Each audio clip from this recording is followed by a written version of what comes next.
Hello, hello, hello. It's Elizabeth Stewart. I'm back with a change of venue because I am going to speak with Denise Stevens soon at a lecture that's happening. It's a lunch and learn for the Museum of Natural History. It's called Plan While You Can, Strategize Your Personal Property in Estate Planning. This is taking place on March 30th. It's a Tuesday from noon to 1, and it's a Zoom lecture. And I have a great pleasure of introducing Denise to the station. She's a former planned giving and financial professional who retired from large healthcare not-for-profit. She worked for various Fortune 500 companies, including Wells Fargo Bank, Transamerica, and Dean Witter.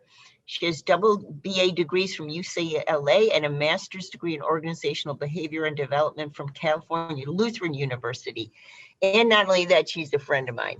And so she is a ultimate professional when it comes to holistic estate planning. And I thought, this is a great opportunity to have a little teaser about the museum's talk that Denise and I will be doing together. And by the way, I just convinced her to come on next Friday. So if you're listening now, and it's March 19th, or you're maybe listening at the recording session that airs tonight or Sunday, March 26th, Denise will come back on the program and talk a little bit more. Why is this important now?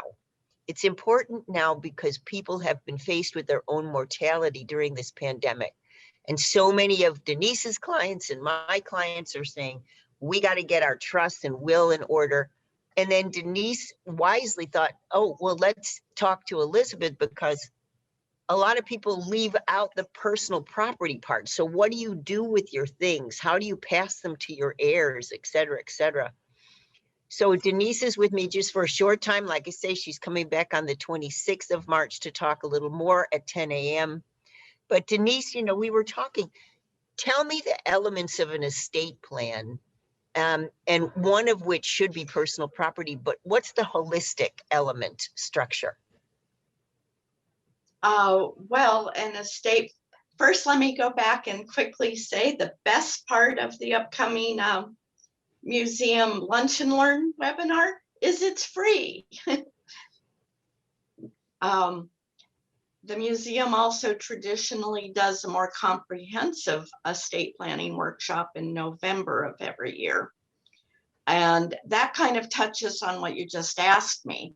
So the elements of a more comprehensive estate plan usually include a will and or trust, financial power of attorney if deemed necessary, definitely a healthcare power of attorney that's become increasingly important. And we're also cognizant of that, especially now. And very often that's combined with what's often called a living will, where you say what you want and don't want done to you. And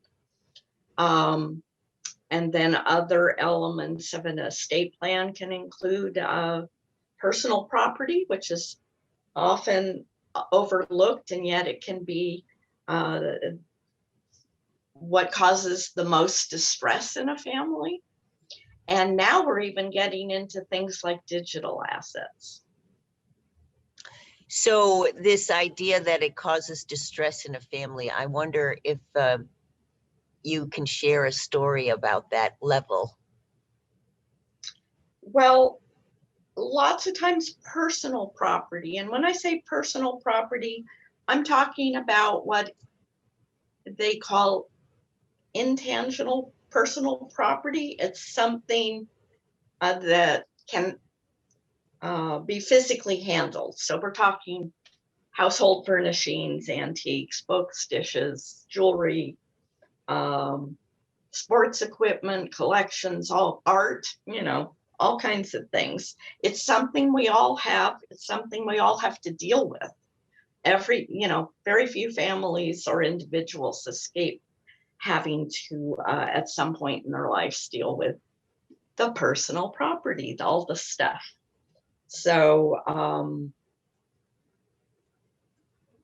yeah, the idea of this stuff causing some problems. I mean, both you and I know that's a landmine. Yes, stories. It's just so many stories come to mind. Exactly. Welcome back. This is Elizabeth Stewart. I'm talking with my friend and colleague, Denise Stevens, of great respect for her over the years.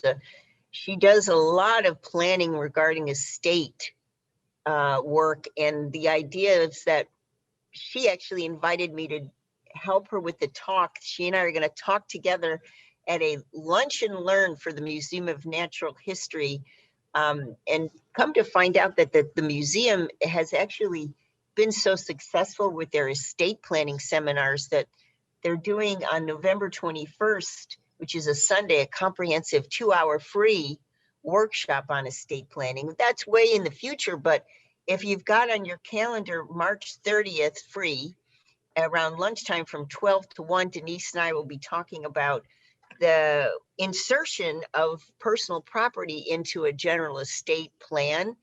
And you know, Denise and I both been in this field for a long time. Denise's outlook is much more holistic. She's overseeing whole estate plans. In my case, I'm looking at just the stuff. But Denise has had some experiences with looking just at stuff. I think she's got a juicy story for us. Go ahead, Denise. So this actually happened to a personal friend of mine. Her parents divorced when she was in middle school. Both ended up remarrying. It's not uncommon, blended families are common. Both her mother and her biological father died before their new spouses. Neither of them had documented anything formally. The spouses inherited everything. And Jill and her brothers were essentially disinherited, not just financially, but from the stuff as well, which was still housed in, respective houses that went to the second spouses and their children. So it turns out that one of them was planning to do an estate sale with some of the antiques and things. Jill showed up uninvited and was so angry about all of her Greek grandmother's furniture that she went dragging a rocking chair across the front lawn to her car, yelling at everybody that they had no right in causing a ruckus. So that is a very common scenario when personal property is not dealt with effectively. And what's so interesting is the idea that rocking chair, you're speaking with an appraiser, an antique rocking chair at the most, these days is like $100. So all of this could have been avoided. But what I'm saying to you, Denise, is it's not the money. It's not what the things are worth in many cases.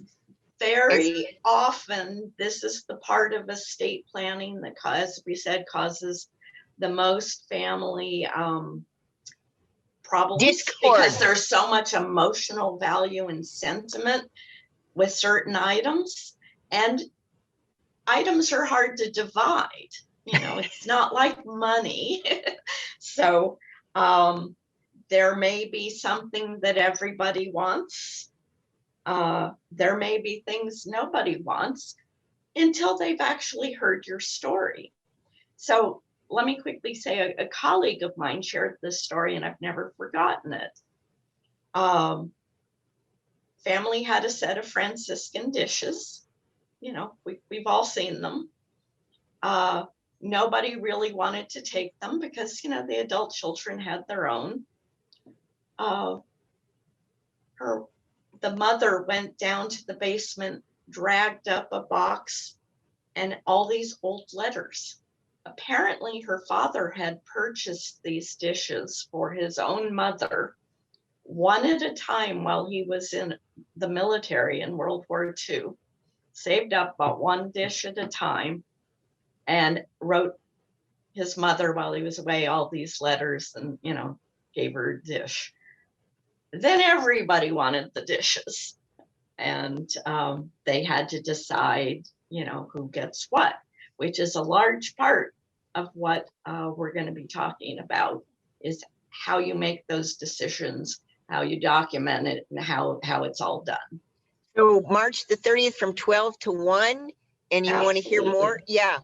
Do you want to hear more? It's the Museum of Natural History Lunch and Learn. Denise, thank you. And we'll see you back this coming Friday to talk a little more about this. Hey, Richard. Yes, ma'am. All right. I guess we got to say goodbye. Yes, but we do. next Friday, we'll be back with Denise Stevens, talk a little bit more about how personal property fits into your whole estate plan, a really important topic because everybody's been faced with not only their home issues, but their own mortality. Yeah. Thanks, Well, I'll be Denise. bringing in my fake pictures. Oh, good. We can't wait. All right. See you next Friday. Bye.